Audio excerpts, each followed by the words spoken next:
Yes, that is Able God by Sophia. The time is exactly 4 minutes past 10 a.m. on a very beautiful Monday morning. And if you hear my voice on a Monday morning, you know which session that we are getting into. For those who are tuning in for the very first time, I see already people already tuning on Facebook. Absolutely fantastic. Thank you so much. This is The Art of Building a Healthy Marriage by none other than our very own man of God himself, Pastor Khaya Sodladla. And I'm going to introduce him. It's been a while since I properly introduced him. This is an incredible man that, his words have been tested. He knows what he's talking about. So I'll read his bio quickly. Khaya Sodladla is a designated marriage officer, and he, together with his wife, Zimkita Sodladla, are pastors to His Grace Tabernacle in Port Elizabeth, South Africa. They are both passionate about ministering to singles and married couples. Over the years, through the local radio program directed at married couples, they used to host in the small South African frontier town of Aliwal North, Christian counseling programs, and through their local churches, church couples ministry, they have impacted and revived many ailing marriages. They are blessed with three wonderful children, Gift, Lidwala, and Ntando, and they make Port Elizabeth, South Africa, their home. And he is a man of God. As I said, he has written a couple of books, The Marriage Reset Button and The Art of Building a Healthy Marriage, which is, the show is actually named after this book. For those who are on Facebook, I'll just put the book there. It's up for sale. If you want to get a copy for you as a married couple, definitely give us a ring on our number 069 402 1131 069 402 1131. Without further ado, I want to introduce you, sir. Welcome, sir. It's great to have you. Thank you, Brother John. It's always a joy and a privilege to be in these airwaves every Monday morning. Awesome. It's a pleasure. Yes. For those tuning in right now, I just want you to fasten your seatbelts because this is going to be awesome. Today, we are talking about some very incredible topics. We know relationships is a buzzword, for everyone, as long as you have not been gifted that gift of being single, it's a very relevant topic to you, singles, and also for the married. This is relevant for everyone, and we want to give you tools. Pastor Khaya has always, said this, that the marriage is not the problem. Many times it's the tools that are used, in solving these issues. And we want to equip you with the grace of God. Pastor, has availed himself on this platform to teach us and to show us how to do marriage properly. Thank you so much, sir. Thank you, Brother John. Let me take this time to greet and welcome all our listeners this morning. Those who are watching us from the Agape Facebook live, as well as those who are listening us on the online radio. It's always a privilege, a joy for me to be here. This morning we are going to be tackling a very important topic, that is on that is on the timing of communication.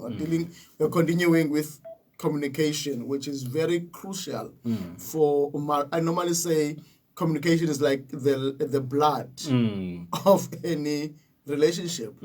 If you compare the blood with a human in a human body, without the blood, or if the blood has a problem, then you will have a problem, because the blood is what touches all the organs, all the parts of the body. So if there's there's a lady, there's a mother, a grandmother, who is now, I think she's about 124 years. I was just reading her. Her interview on the paper or on the internet, and she's in Durban, and apparently she is on the World Guinness Book of Records as the oldest in the world, and she's still living by herself. She is doing everything. She's still in the rurals in Natal. living by herself. She doesn't want the children wanted to take her to the cities. She said, no, I don't want. I want to stay here. She's not taking any treatment. Wow. Every year she's taken for a checkup with the doctors. She's all right. And they say the same thing. They say she is as healthy as a horse. Wow. 124, 125, and she is actually, having, she's having chicken that she's taking care of. She's having a goat that she's taking care of. She's plowing her fields by herself. Yeah. She goes out there and plow. And they ask her, what is your secret? She said the secret is to clean the blood vessels. She says if the blood is clean, because the blood supplies all the organs. So she says if the blood is clean, then you will have no problem with health issues. She says the reason that many people are sick is because the blood is not clean, or the blood, because it's got toxins in it, it clogs the vessels, and then therefore not enough blood goes to the organs, the organ starves, and she says also the chemical. He said, but the main thing where I'm going at is the secret of this mother is for her to have a good health. She has to make sure that the blood flows properly. Communication in a relationship is like the blood. If the communication is healthy, your relationship, your marriage will be very healthy. But this, by the way, is the part that we always miss. Most marriages, they end up in the rocks because this area, we have not been taught very well how to master it. The things that we teach, I'm going to take the topic. This topic is taken more from this book, The Art of Building Healthy Marriage. These are basic concepts that we put up. But sometimes when you violate them, we sometimes know them, but we never really put the finger in them and really, capitalize on them. As a result, they backfire on us. So today, a very crucial topic on the timing. Because we've been dealing in the last few days on confrontation, how do you have a healthy confrontation? Because it's necessary. Yeah. When we talk about communication, a healthy communication does not do away with confrontation, because confrontation is crucial. But a healthy communication, it learns how to, engage in a confrontation in a healthy manner. One of those principles, or one of the rules you've got to keep, it is the timing. The timing determines this, whether you succeed or not. If you miss the timing, you can sabotage the whole issue. Sure. But if the timing is just right, you'll get it right. Today, let's open with a scripture. Let's go to the book of 1 Chronicles, chapter 12, verse 32. I will read very quickly. And of the children of Issachar, which were men that had understanding of the times, to know what Israel ought to do, the heads of them were 200, and all their brethren were at their commandment. Now, when you look at this, Brother John, the Bible is, talking about these men and tabling these great men with amazing skills for warfare. These guys could have easily been today. You could easily put them up there with those, frictional hero, super, those Supermen, and superheroes, Iron Man, and those guys were in that league. Those guys' skills were unreal. When you read about the things that they could do, these guys were unreal. And while we are enjoying this superhero kind of people that are put up there as the men that were fighting with David in the war, and then out of the blue, this looks like a mismatch, a misfit in the group. And then it says, and there were the sons of Issachar, who understood the times, who knew what Israel ought to do, which means as as insignificant as they may seem to be, but in the victories of David, these men, because of their ability to understand the timing, these guys were very crucial for David to win his wars. Now, what was the issue here? It was not the ability to kill 500 men with a sling. It was not an ability to fight, and do great exploits. But their victory, their importance was in their understanding the timing. Absolutely. In marriage, you need the Issachar kind of anointing. It's true. You need to have the timing of understanding when do I tackle some issue? When do I let it go for now and wait for the right time? So we're going to take few of those examples that maybe we say, look out, in this kind of a timing, in this kind of a setup, you need to reconsider, is it worth taking the confrontation, or should you let it go for now? Yes. Because the Bible says for everything there is time. Yes. So you need to learn the time. Number one, it is the timing of the issue raised. Many couples, they sabotage their efforts or their efforts of doing confrontation because they miss the timing. I grew up in a farm. In our farm, in my grandfather's farm, where were a lot of dogs, a lot of cats. I don't know how would my wife survive. She has a healthy respect for both those animals. She does not fear them, but she has a healthy respect for them. Okay. And one of the men who used to work, at some point who could have easily have 21 dogs. Sure. And cats almost the same number. Wow. So we had a lot of those. And one of the men who used to help in my grandfather's farm taught me an invaluable lesson when it comes to these animals. Especially in particular for dogs. He said, when a dog does something wrong, you must punish it immediately. Sure. Because if you let it go and remember and punish it later, the dog will not connect your punishment with the act. So your dog will just take you as if you are cruel. Okay.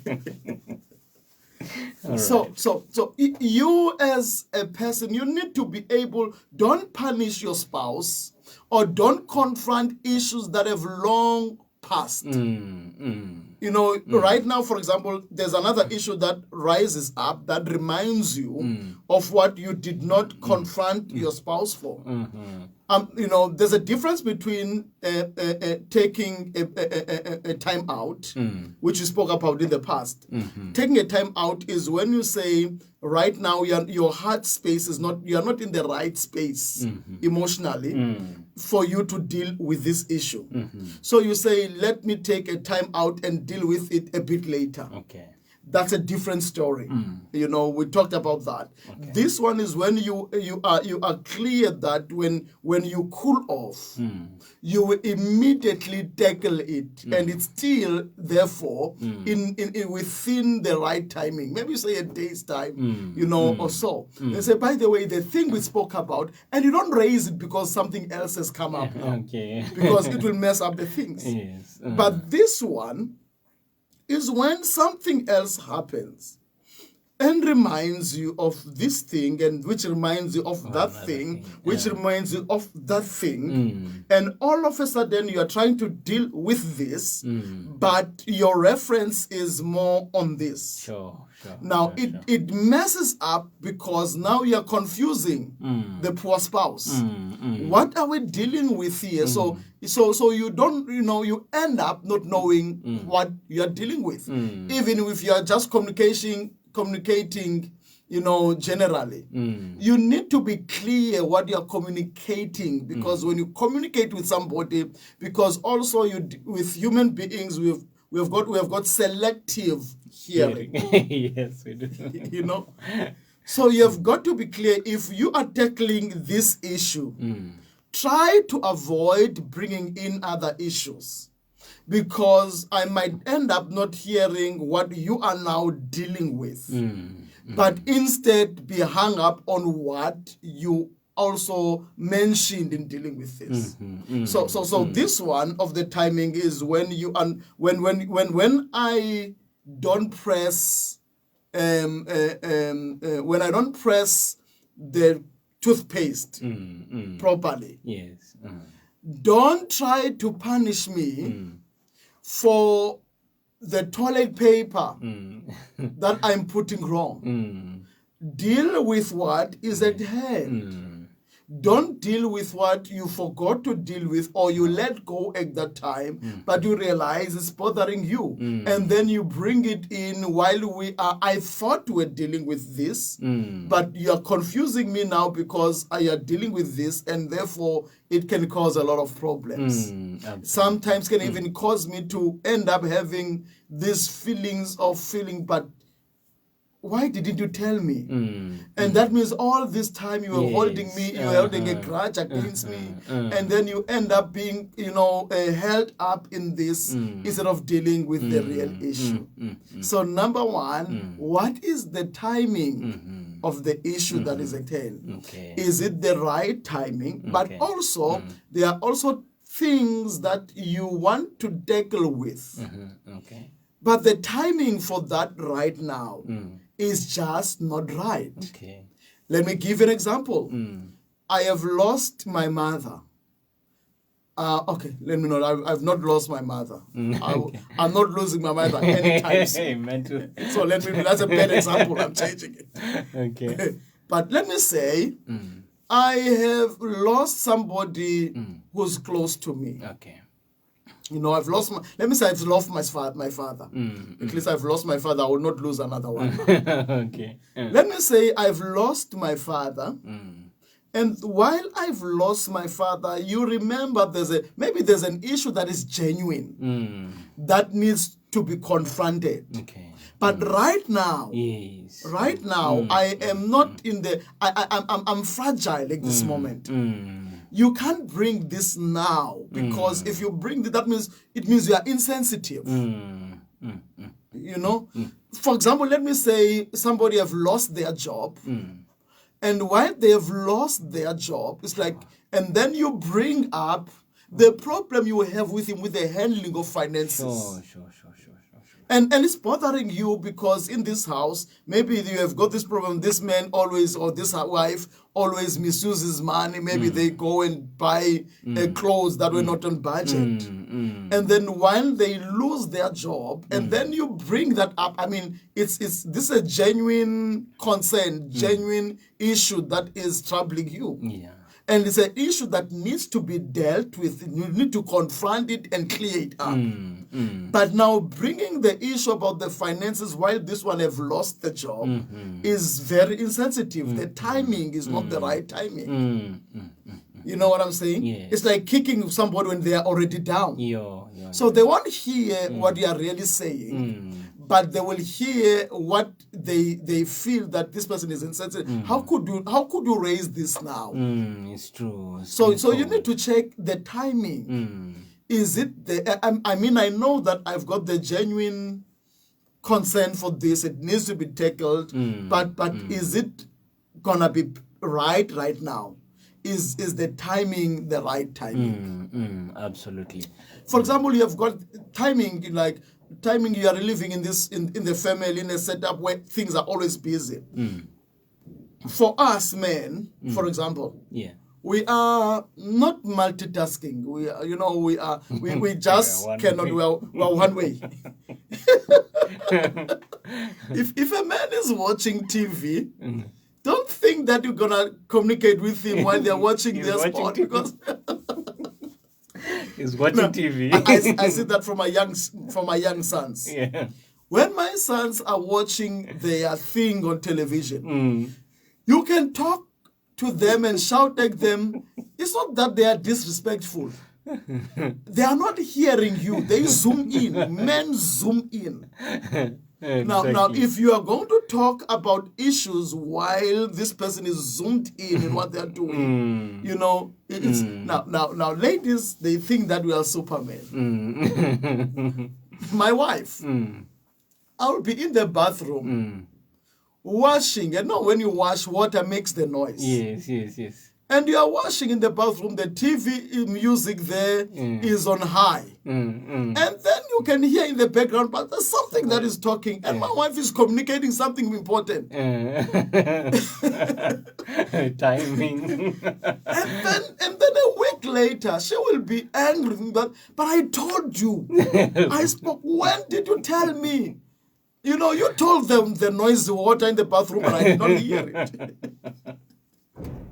So you've got to check what is the timing. Is it the right timing? Absolutely. You know, is it the right? When your wife is busy with the child, maybe the child is coughing, or the child is, there's a concern. And when the child is focusing on the child, trying to get the child well, don't try to to confront, because the mind is not in the mind is in the child that is not well right now. So is it the right timing? Check the timing. Check that this person's attention is fully on you. Sometimes you've got to create space specifically and specially for this. Organize a time out, go out with your wife, go out with your husband, leave everything behind, open a space. Let the timing be the perfect timing. Go to the restaurant. Sometimes it can cost you a bit, but it will be investing in your marriage. Yes, true. Go to, even if you buy ice cream and sit down there, and then you can talk. Create the right space, create the right timing. Make sure that when you approach any issue, it's the right timing. Absolutely. So you've got to be wise in doing that. Yes.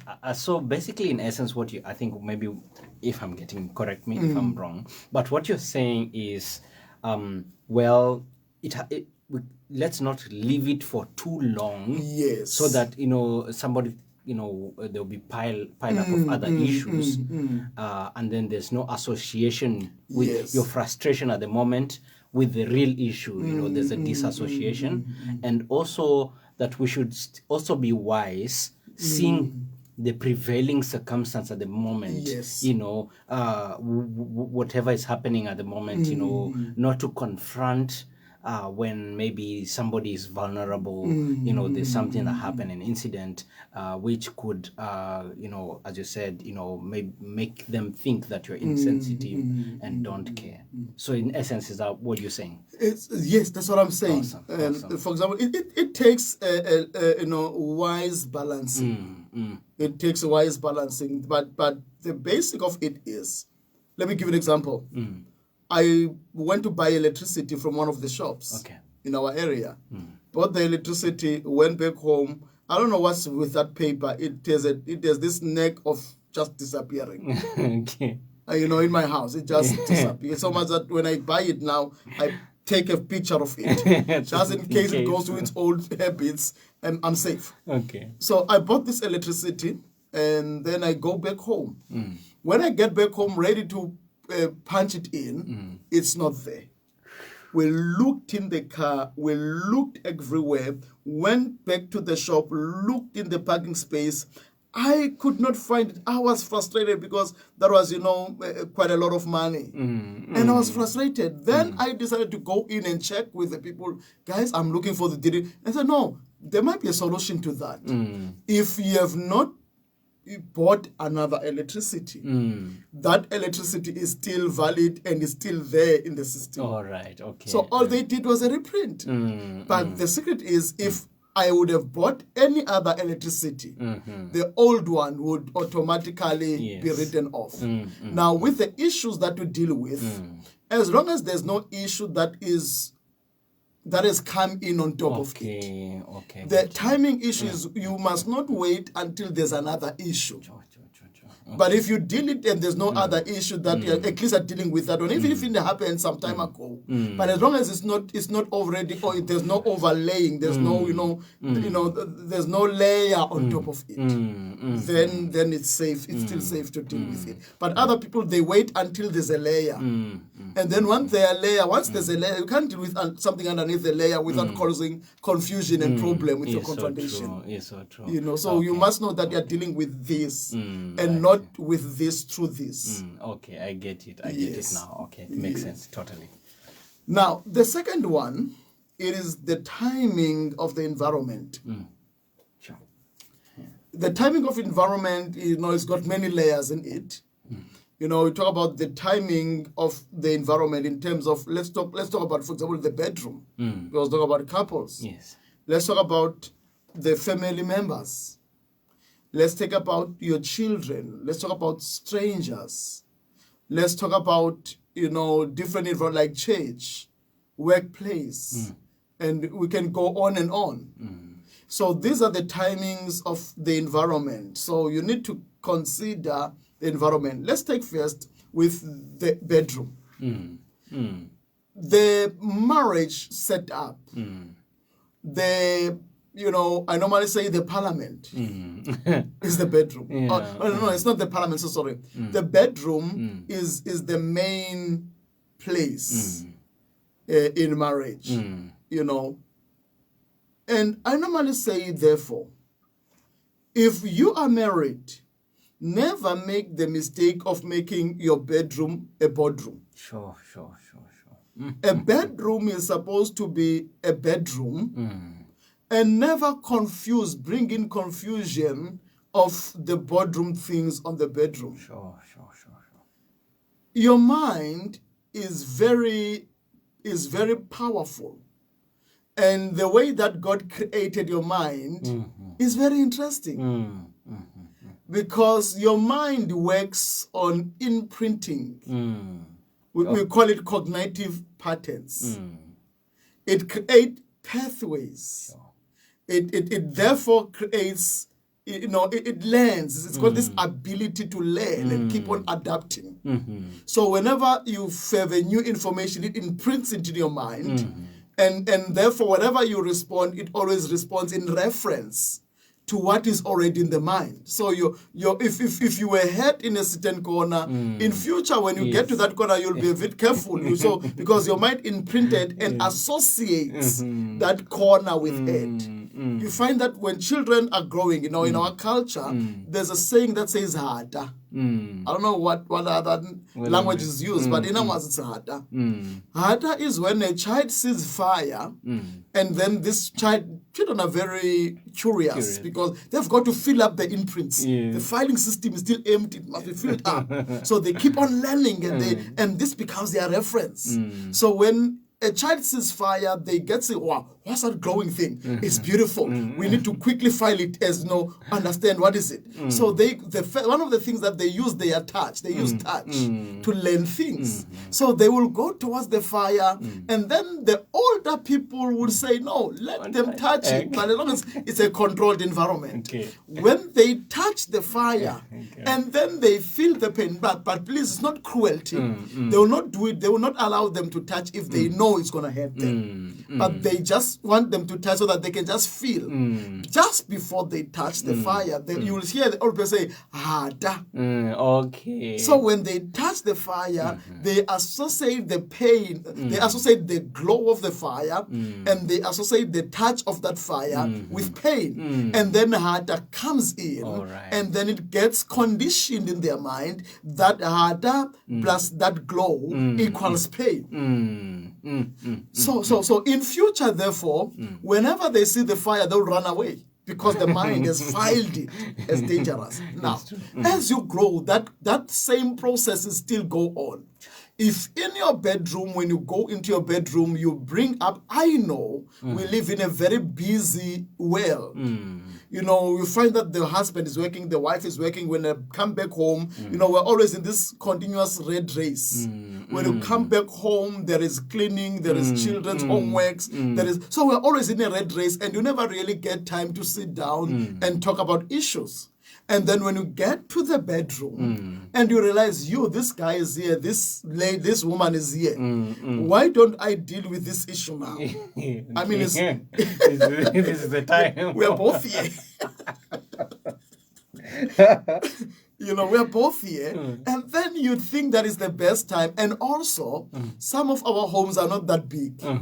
So we don't have that luxury of going to another room. You find that it's your bedroom, it's the sitting room, that also, doubles up as dining room and as a TV room. So everything happens in the sitting room. And then the kitchen, that's where, they cook. Some of the houses, actually, they've got this open plan. So you find that the sitting room, dining room, kitchen, TV room, everything is here. So everything happens around here. So we can't speak here. We can't have time here. And then there's a room of the children that side. So our bedroom seems like a logical place to go in and talk.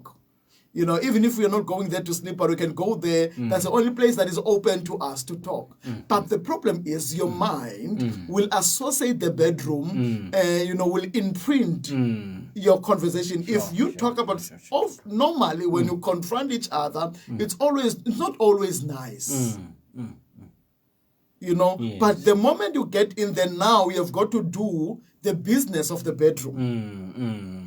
You find that you struggle because your bedroom reminds you of the conversations you had. It reminds you of the differences you had in this bedroom. And you find that you struggle now to perform the real duties, the real business here, because your mind is still, is held up in what happened, what you talked about, the imprints. So it's not, and then the other thing that you have got to add on this is the way that we are wired up as men, females, and males. We are definitely wired differently.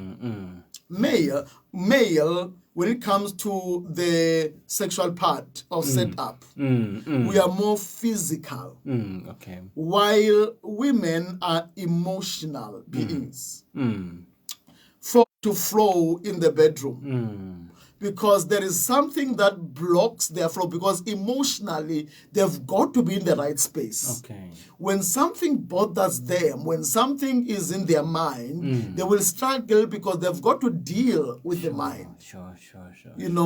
And now you find that when they are here and there's this thing that has not been dealt with, so which works, in two ways. It's either they will be more prone to be the ones who will always start the conversation on dealing with issues in the bedroom. Because in their minds, they feel that, okay, this man is expecting me now to perform. But I can't perform while this thing has not been dealt with. So I need to confront this to release and relieve myself so that I can be able, therefore, to flow. So they might be the ones who bring up more issues because they are trying to help themselves. Or same time, they will be the ones who have more problems when we have dealt with issues here, and when this imprint comes up, and then when they come up and they block them emotionally, and they struggle to flow. Men are different. With men, they can easily put a pause, a big button pause, and say, to be continued. Let's finish the business here now. So for men, it might not be really a problem, but it will definitely affect the bedroom ministry of marriage. So what I'm trying to say here is, be careful, therefore, the timing of environment when it comes to bedroom. Don't deal with confrontation in the bedroom setup. Rather be intentional, because you see, the issue is you need to confront issues. Sometimes, my wife puts it like this. She says, sometimes you feel that, this thing you want to deal with it, but this man is never there, or this wife is never there for you to deal with these things. And now that you've gotten maturity, but the issue is there's always that need. I don't refute the fact that you need that time to offload or to deal with issues. But check the timing. I would rather say the wise couple, I'm going to give you this very crucial suggestion. Have what I call the couch, or what is called the couch time. Yes. I think you mentioned it the other time. Yes. Absolutely. A couch time, it is a space that you intentionally include in your weekly programs, where you say, on this particular day, regardless of what happens, we'll do our best to set it aside. It can be 10 minutes, it can be 15 minutes, but you need to have some time that you sit down together, close everything out, zoom out and zoom into yourselves. If you have to take a walk, if you have a car and you can't have a room available in the house, go to the car. If you but make space that you don't go to the bedroom. For sure. And when you get there, you're not getting to this couch time because there is a problem. You go in there and ask questions like, gonna give example. If there's anything that you might change about me, if there's anything that you could, that means it does not mean you're supposed to change each other. If there's anything that maybe you don't like about me or what I've done or what I'm doing, what would that be? And then it says, what are the things that, you enjoyed about me this week, that you loved that I did? Give me 5 things, an example. And then you can say, these are just example. If there's anything that if I did anything that you do not like, or anything that you would love us to look at, be intentional, have a questionnaire that you put, not a long questionnaire, not a long thing, but something that will help you to deal with things, whether they are there or whether they are not. So that's a question time. If you do that, you might find that you don't have that much need and that much desire to really deal with issues. So that's a second timing, or that's the first part of the second timing, which is the timing of the environment. And then we're going to go further to other time. There are more timings and more timings that we can go to, And I want to, touch on, what you said about the environment. Yes. As you said, we have this thing, as you said, associations. That's what we associate an environment with an experience we got from that environment, which is like now we call it trauma, or if something very negative happened. For example, I was robbed, not too long ago. And the moment I passed that same environment, I remember I was helpless here one time. Here, I was fighting for my life at this point. So, it's, I think maybe what you, in essence as well, what you're saying as, is, we should be careful. I like that scripture says, the marriage bed should be holy. Yes, exactly. That's a beautiful scripture. And holy means, sacred apart, set apart. Yes. As you said, it's absolutely important, because it's one of the most, intimate of conversations, most endearing, of conversations. I believe the conversations that should flow from there are things that build, not to destroy. Exactly. And I think sometimes, as you said, confrontations can be quite, it's basically demotic, yes, exactly. So it's that is something I can take personally. Thank you so much for that tip. Yes. Awesome. Now the next one, which is still within the timing of the environment, is around children.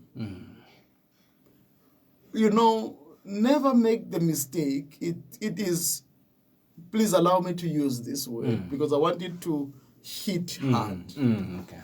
Never be foolish by confronting your spouse in front of your children. Sorry. It's okay.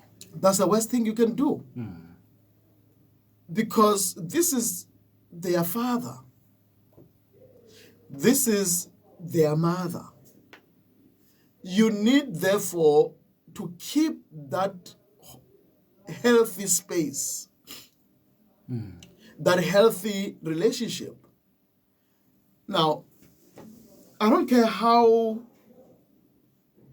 crucial it is for this to be dealt with, but it's the foolishness in the highest level I don't care how wrong my wife is. I don't care how wrong the question is. But you need to learn to hold your horses. Wait until the children are not there. Because it does about 4 or so things, which I'm going to approach now. Number one, it is taking away the authority, the honor of love and respect of this parent by his children or her children. Yeah. If, for example, you have this tendency of not respecting your spouse, children learn by modeling. The modeling you give out, your children automatically will not respect your spouse. And therefore, you are actually stealing away from your children the voice of your spouse. Because they will never listen to your spouse because the mother or the father does not. They will, when I grew up, I had a very loving grandmother who raised me and my grandfather. But my grandmother was a very strong-willed person. I mean, my grandmother was something else. When my grandfather was a minister, so my grandfather was in a mission house in Amtata. My grandmother bought, a farm. He got a farm in Transkei with my grandfather because they but she was the one who went and worked the farm. Sure. In Transkei. In Transkei. Yeah. She worked the farm. When they got the farm had nothing. By the time my grandfather retired and went back to live in the farm, they were having a head of cattle that was over 300. You. They were having sheep that were over 500. She was running a shop and she had finished paying everything up. So that's a kind of a strong-willed person. But she was very strict. She taught me as a young boy to be, to grow up, without fear. But one thing about my grandmother, my grandfather was a king in front of us. She has never said any word against my grandma. She taught us and all of us how to treat a husband. My grandmother in her being, because she had to pay a lot of things, and she learned therefore to really be live very small. Like for example, the food that we ate mostly from the things in the farm. For us, meat was a luxury. But when my grandfather came to live with us, whenever we would be there, my grandfather would always get the best. Always get the best. Treated, and as a result, with us, we treated our grandfather like that. Are you getting this? Yes. Now, the issue with my grandmother is, when I was a child, I got sick. And she loved me so much. I'm saying this now because she loved me so much. I got sick with epilepsy, which is a story for another day, because God miraculously healed me when I got saved years later. Amen. I got epilepsy when I was 5 years old. At 18 years old, I was living on treatment. I was not supposed to go out of treatment, but miraculously God healed me. But I had to live on treatment. So Wow. My grandmother, whenever I would make a mistake, she would say something like, Khaya, Lomtana, have you taken your treatment? This used to be really, I used to feel bad. But I noticed that even my younger cousins, because they have watched how my grandmother treats me. So even my cousins, even the younger ones and the older ones, even especially the young ones, girls, whenever they would say, have you taken your treatment? Because they learned this from my grandmother. And this bothered me. Now that's modeling. That's modeling. Well, that's why I'm going with the story. Okay. When how you treat your spouse, how you treat your wife in front of your children will, and therefore automatically people generally wants to protect their dignity. They want to defend their dignity, especially with children. So you might find that when you confront your spouse, they will fight you. It's not about the issue at hand, but it's about defending their dignity. Because right now, what you're doing right now, that's betrayal. You're betraying them if you're going to expose them in front of your children. Number two thing that will do, you're damaging your children. Because you're modeling to them that a spouse should not be respected. So when they grow up, they will grow up to be this spouse whom the first thing they know that disrespect your spouse. So they are having issues in their relationship. It is because of the modeling you showed them when they were growing up. You know. So you've got to be careful what you model in front of your children. But because in future you might find children who have issues with dealing with confrontation or others is either they because remember whenever there's a trauma, because for them when children sees parents fighting, it deals with the protection issues because a child wants to feel the safe environment. So when they see the parents fighting in front of or confronting each other in front of them, it shakes their security. It shakes their safe environment because they feel that if they are fighting like this, what if they fight and divorce? So that's a trauma for the child. No child wants to see their parents fighting in front of them. And now there's going to be that response of trauma, which is flight or fight.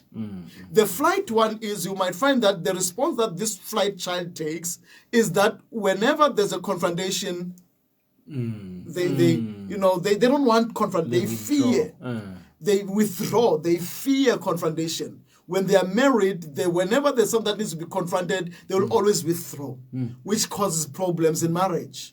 The other one is whenever there's something that is confrontation, what they do, they always go out aggressively because that's what they learned. So you need to be careful, but all in all, don't do confrontation, in front of children. It's just not healthy. It's not healthy for the marriage. It's not healthy for the children who are involved. It's just not the right thing to do. It's not the wise thing to do. My word. And like as you said, the respect. That respect factor is, it goes a long way. Because that is like stripping somebody of honor and respect that they deserve. Yes. Because now in front, I like to, use this example, when, use a biblical example, when God told Moses to speak to the rock. Yes. But God actually told him, because he did not honor me in front of the Israelites. You will not get in. Exactly. So if you, like, as I say, that honor goes a long way. Because if the children pick up, I can actually dishonor, since you as a father, have dishonored the mother in front of the children. So the children can, pick up the cue, as you said, we can do the same and there will be no repercussions, They lose the esteem and their place, and which is absolutely, terrible. I think, it's really wrong, to confront somebody in front of children. I can't imagine personally me. I would want to defend myself. No, definitely. And try to, hold on to the little bit of integrity that I still have. Yeah. So you find that the issue that was at hand does not get to be dealt with, because now it's no longer about dealing with the issues, about attack and defense. So when the way that people, the way that they see it, they see that you're attacking them, I'm defending myself. And now the problem is, you only get generally one good opportunity in marriage. to confront an issue. Any other opportunity is not as good as the first one. Sure. So if you allow anger or if you allow your emotions to get the better of you and confront your spouse in front of your children, and that confrontation gets associated with attack, even when you are no longer attacking, when you go back to it, it's already now, spoiled or, poisoned by those feelings of you use this to attack me. So it's still associated with attack. As a result, it's not easy to tackle it in a healthy manner. So you've got to be careful. I don't know, Brother John, if we have one time to deal with one more issue. Yes. Because we still, we're here. Next week, we're still going to come back and still deal with many more issues. Yes, we have about 10 minutes. The last one, let's deal with, maybe let me deal with the one that does not only going to take more time. Okay. Confronting your spouse in front of strangers. Sure. This one, you find these people you don't know. Maybe this person is in a mall, in a busy street, in a place where there are people around you. That's not the best timing to confront your spouse.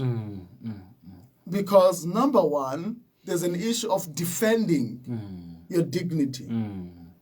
So when this person attacks, immediately when it's done like that, it's no longer read as a meaningful confrontation. It's an attack. It's read as an attack. Attack is like the timing is everything. I was talking to young people some years ago, and I was making an example of timing and how your mind interprets things through the timing. Let me give an example because we are living in Port Elizabeth and we have a beach. Okay. If you go to the beach in December, you will find there ladies who are wearing the bikinis or, who are wearing the bathing suit. We call them bathing suits. And when you walk there, your mind thinks nothing of it. You don't think, I see many men walking there, but I've never seen a man tripping on sand because a lady is wearing a bathing suit. It doesn't happen. But take the lady to Main Street. Same lady, same bathing suit. Nothing changes. Take the lady and put the lady to walk in Main Street. Something is wrong. Men will be bumping on poles. Marriages will be under attack, under threat, because wife will be dealing with his husband. They are working together, and the husband hand is turned. In the beach, the mind interprets their bikini or their bathing suit that it's normal here. But when it's done in the main street where there are people wearing, your mind immediately interprets it differently. Now, confrontation is like that. You can deal with the same thing in a safe space, Sure. and it becomes a conducive session. But deal with the same thing where there are people, strangers around. The same thing that was meaningful becomes an attack. Sure. Because it means you're exposing my nakedness in front of strangers. Remember, when we spoke about communication, we associated it with nakedness, and we're both naked and not ashamed. So if you therefore confront me in front of strangers, it's like you're taking me naked and exposed.